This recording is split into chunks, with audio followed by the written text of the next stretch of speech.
Olá, galera! Estamos aqui falando de núcleo interfásico. Primeiro, que tipo de núcleo é esse? É um núcleo de célula eucarionte, ou seja, célula que tem um núcleo organizado, dotada de carioteca. Tá? E por que interfásico? Porque é o núcleo desta célula durante um período conhecido como intérfase. Tudo bem? Bom, a gente sabe que durante a intérfase a célula está duplicando seu material genético, está em plena atividade e está, de certa forma, se preparando para a divisão celular. Beleza? Beleza. Percebam que isso aqui é uma célula típica, eu dei mais ênfase ao núcleo, mas eu gosto de trabalhar com todas as estruturas juntas. Por quê? Para que você não entenda que isso aqui está descolado do resto, beleza? Então eu coloquei aqui o retículo endoplasmático rugoso, retículo endoplasmático liso, complexo de Golgi, mitocôndria, polissomos, aqui eu coloquei os peroxissomos, aqui eu coloquei os lisossomos, aqui os centríolos, o que me indica muito o fato de ser uma célula animal, também a presença dos peroxissomos e dos lisossomos. Existe uma certa contestação se lisossomo tem célula vegetal. Tem, mas a princípio não vamos mexer com essa discussão. Bom, beleza, mas não é isso aqui que está em torno no citoplasma que me interessa nesse momento, e sim o núcleo antes da divisão celular, o chamado núcleo interfásico. Galera, algumas estruturas vão estar aqui, mas não são tão importantes, a não ser para efeito de saber que elas estão ali. Vamos lá. Primeiro, a gente tem um líquido aqui dentro, similar ao citoplasma, que a gente chama de cariolinfa. Tá? Ele está ali, ele dá sustentação às estruturas do núcleo, ele faz parte do núcleo, mas eu nem coloquei ele. Na verdade, eu vou fazer o seguinte, eu vou colocar. Tudo bem? Vocês me dão esse tempinho para eu escrever? Ó. Cariolinfa.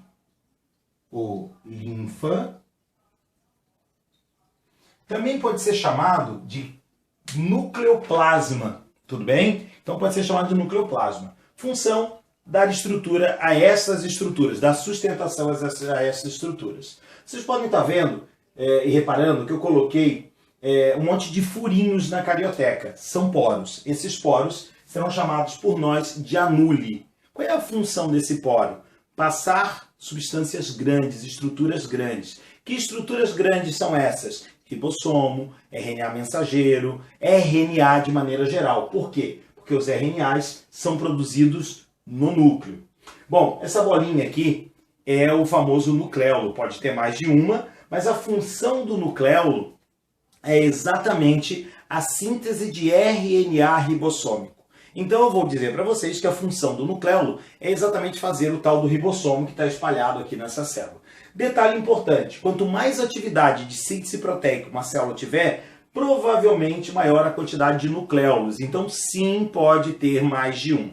Beleza? Mas o grande detalhe, a grande atenção que eu quero dar a vocês, ou que eu quero chamar para vocês, é a presença da cromatina, que é um material genético. Beleza, galera? Bom, num primeiro momento, só para a gente estar aqui mostrando para vocês, eu vou estar colocando a cromatina e eu coloquei aqui duas estruturas, duas situações diferentes. A cromatina é o todo, beleza? Beleza.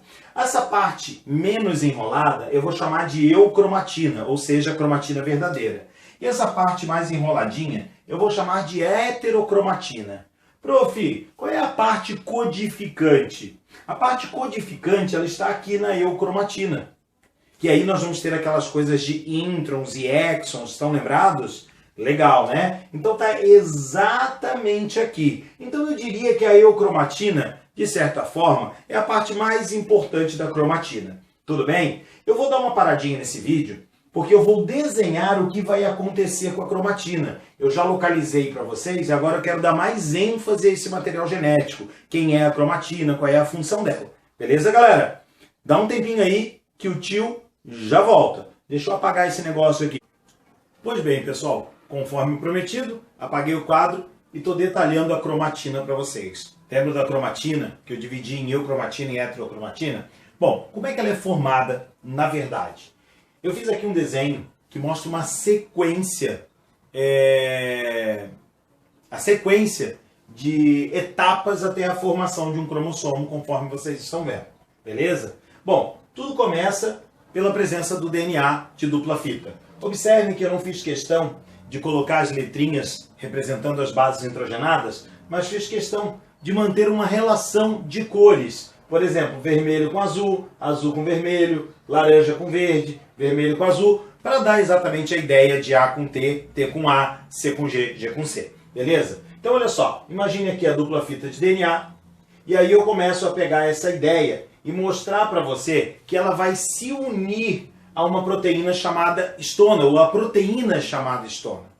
Essa histona funciona como uma espécie de 4 proteínas juntas, a H2A, H2B, H3 e H4. O que acontece? Esse DNA dá uma volta ponto 6, uma volta e meia, para ficar mais fácil você entender, em volta de cada grupo dessas proteínas. Vocês estão vendo aqui, ó, uma volta e meia, uma volta e meia, uma volta e meia. Então isso aqui a gente vai chamar de nucleossoma. Eu estou sendo bem detalhista com vocês. Vocês estão fazendo um curso em que vocês realmente têm que entender de alguns detalhes que pode fazer toda a diferença lá na sua prova. Então o DNA se enrola na histona. Se você só lembrar da histona, legal. Mas lembrem que a histona tem tipos diferentes. Histona 2A, histona 2B, histona 3, histona 4. Esses 4 tipos estão aqui. Tudo bem? Mas quando você vem mais para cá, você percebe que essas estruturas, elas se novelaram. Eu tentei representar para vocês dessa forma. Aqui existe uma outra proteína, também uma histona, que vai fazer essa integração. A gente chama de histona 1. Então, histona 1 aproxima esses nucleossomas. Tudo bem? Aproxima, formando uma espécie de compactação. É como se as histonas 1 estivessem aqui, ó, preparadas para unir os nucleossomas. Beleza? Bom, vamos lá. Agora fazer aquele resuminho que eu sei que vocês gostam. Se você entender que a cromatina é a junção de DNA com histona, tá legal. Mas se você quiser um a mais, aqui tem explicação para que vocês possam entender. Observem que isso vai se compactando, vira a cromatina, que vai se compactando cada vez mais até se transformar num cromossomo.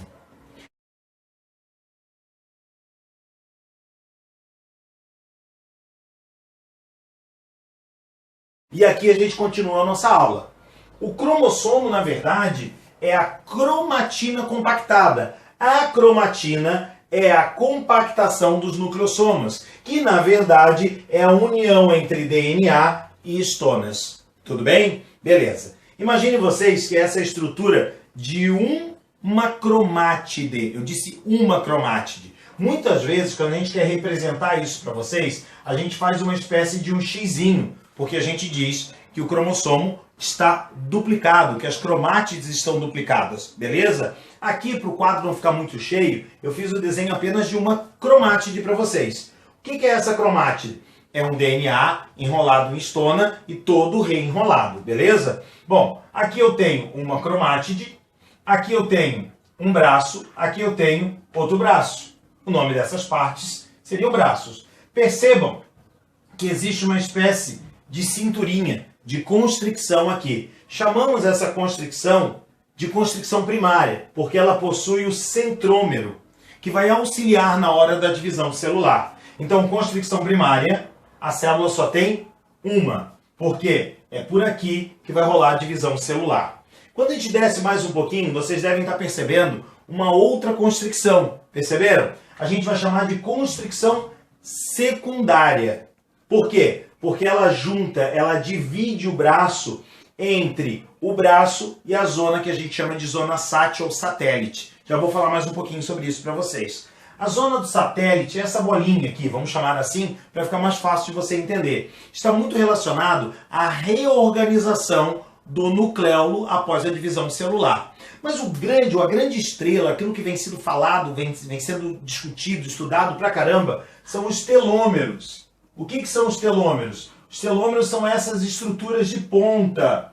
E por que vem se falando bastante dos telômeros? Por quê? Os telômeros que já haviam sido descobertos em tempos anteriores, mais ou menos 1930, depois reavaliado de maneira mais intensa em 1965, hoje, recentemente, sabemos que ele está associado à proteção do cromossomo. Como assim? Essa proteção faz com que a célula, ou que a gente consiga saber a idade biológica da célula. Quanto mais longo o telômero, mais jovem é essa célula. Vou dar um exemplo simples que acontece na espécie humana.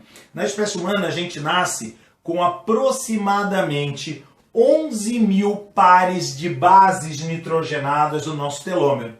E quando a gente envelhece, a gente está apenas com 4 mil. Tudo bem? Existem estudos apontando pesquisas em cima dos telômeros para trabalhar com a prevenção do envelhecimento celular. Eu disse envelhecimento celular, não é um envelhecimento de aparência, tranquilo? E também tem gente que está trabalhando em pesquisas de combate ao câncer, alguns tumores muito agressivos que podem dar em algumas pessoas, e o controle desses tumores pode ser feito através de enzimas relacionadas à proteção do telômero. Tudo bem? Mas eu vou deixar isso para vocês, para efeito mais de curiosidade. Quem quiser, corre um pouquinho atrás dessas informações. Vocês encontram muito isso em alguns trabalhos de algumas pesquisas mais avançadas fora do Brasil. Mas a ideia é que vocês conheçam. É muito comum que vestibulares perguntem para vocês quantos telômeros tem um cromossomo. Sempre eu digo, são as extremidades. Então aqui eu tenho 2 telômeros. Beleza? Galera, esse aqui é um cromossomo. Então o que é o cromossomo? É a compactação da cromatina. Tudo bem? O que é a cromatina? É a compactação dessas estruturas. O que são essas estruturas? União entre DNA e as famosas histonas. Beleza? O tio vai dar uma pausa agora, tá? E a gente vai continuar. Eu vou classificar os tipos de cromossomos para vocês. Valeu? Fui! Muito bem, galera. Vamos ver agora os tipos de cromossomos. Eles são divididos, classificados, de acordo com a posição do centrômero, que é aquela bolinha que nós vimos anteriormente.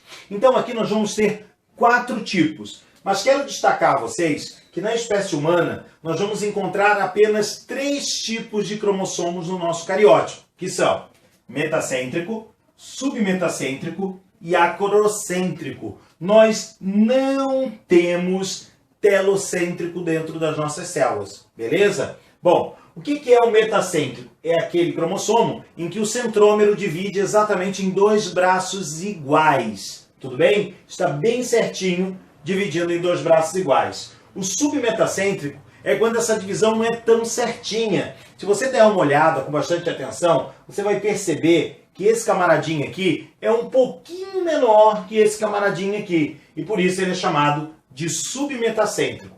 Já o acrocêntrico está totalmente fora do centro. Então este braço de cima é bem pequeno quando comparado a este braço de baixo.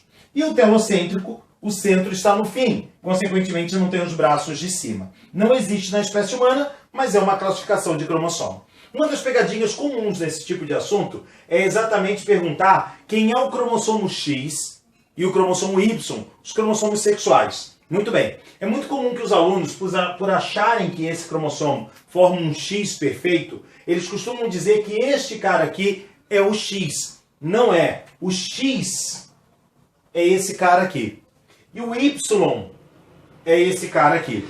Então não caia mais nesse tipo de pegadinha. Tudo bem? Submetacêntrico, um exemplo de cromossomo submetacêntrico é o cromossomo X. Um exemplo de cromossomo acrocêntrico é o cromossomo Y. Eu vou deixar agora para vocês uma imagem com o nosso cariótipo, baseado exatamente nos tipos de cromossomo, só para você ver a importância desse assunto. Beleza? Valeu! O tio vai continuar a aula agora com o próximo assunto na sequência, será a intérfase propriamente dita. Não perca a aula, eu vou separar a aula para ela não ficar longa e cansativa. Valeu, galera! Fui!